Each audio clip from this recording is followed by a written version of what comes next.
જય માતાજી, જય હિન્દ, જય જય ગરવી ગુજરાત. મિત્રો મેં ચૂંટણી પહેલા કહ્યું હતું કે જેવી ચૂંટણી પૂરી થશે અને ભાજપ જીતશે એટલે પહેલું કામ સ્માર્ટ મીટર નાખવાનું કરશે.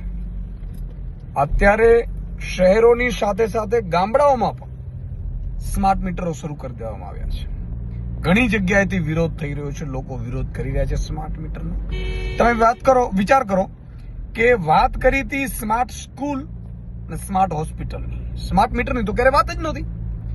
પણ મિત્રો, આપણે જયારે ખોબલે ખોબલે મત આપી છે, જ્ઞાતિ, જાતિ, કાકા, મામા, નાના, ભાજપમાં જેટલે આપવું પડે છે, એનું આ પરિણામ છે.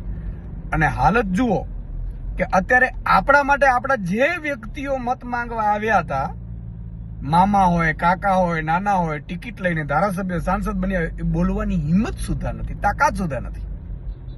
આજે ઘણી જગ્યાએ સ્માર્ટ મીટરનો વિરોધ થઈ રહ્યો છે. મિત્રો, સ્માર્ટ મીટર લગાડવું ફરજિયાત નથી.